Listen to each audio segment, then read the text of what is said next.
decided to give up three pretty important things in my life. Just for a year, no sex, no masturbation, no marijuana. I anticipate that is going to be more challenging as the year goes on. So I'm going to document it every single day. Keep watching and I will document not only my success and failure if it happens, but also my mental state and any observations that I'd like to share. Subscribe if you dare. Alright, it's been a whole week, probably, truly, genuinely one of the longest weeks of my life, which might be a positive thing. Time is relative. If this week seems like the longest in my life, then, you know, potentially I'm getting the most out of life. I'm trying desperately to find a positive angle. Alright, yeah, weekends are always going to be trickier, always going to be tougher, but I've resisted. No sex, no masturbation, no marijuana. I'm going to head to drums tonight. Hopefully it's going to be a better experience. I suspect it will be. On a positive note, I've been thinking about what the appeal is, and I think that it's because I do think a lot. I'm a thinker, my mind's constantly going, right?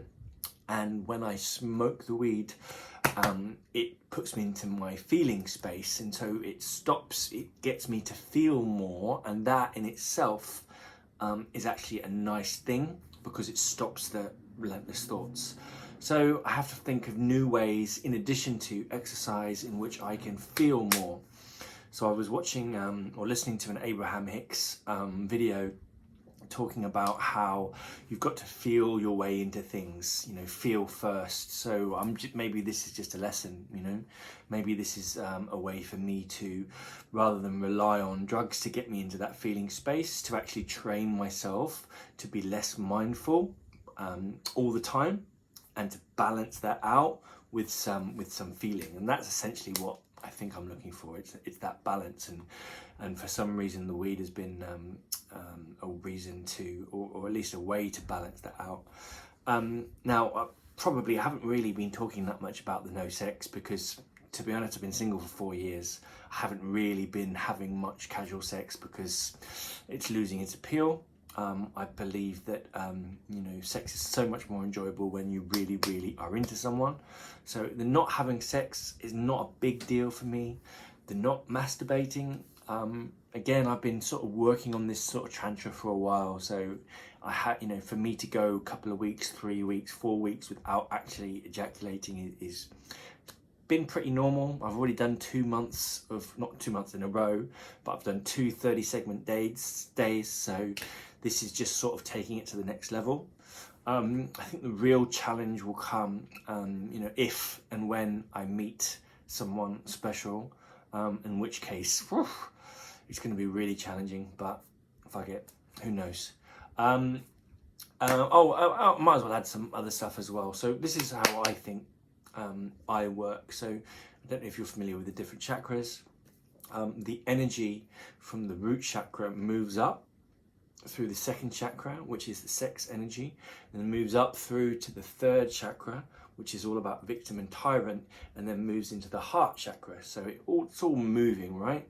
And if there are blockages in place, or the chakra energy center is not working effectively, then the energy gets stuck.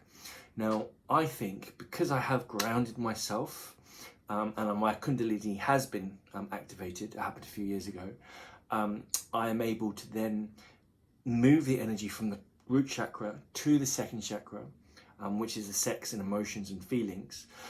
Now, in order to get through the third chakra, one needs to make a decision. I think a lot of guys, or myself in the past, because I was stuck in that sort of emotional space and I didn't make any decision, I felt like I was a victim of my sexual energy.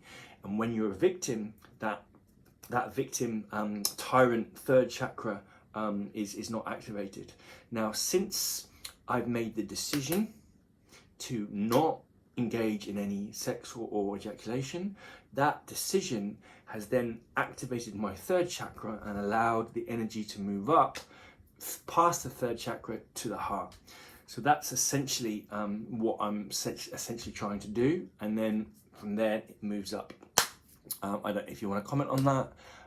I believe that chakras are either active or passive, depending on how you're made. For example, for me, the root chakra, I have to actively do things in order to ground myself, because it doesn't come naturally to me. So I do things like walking barefoot, that's a big one, weights, to ground me in the moment, because again, I'm a thinker, so I'm naturally inclined to just be up with the fairies, off with the fairies. I don't know what the expression is. So when I'm consciously ground myself, and then the sex center is passive, and then the third chakra for me is active. So I have to consciously make a decision in order to activate that chakra. Anyway, so we'll see how it goes. It's been a week. Let me know if you have any comments about chakras and about that third chakra specifically. Make a comment below. Subscribe if you want to. I will let you know how the drumming is.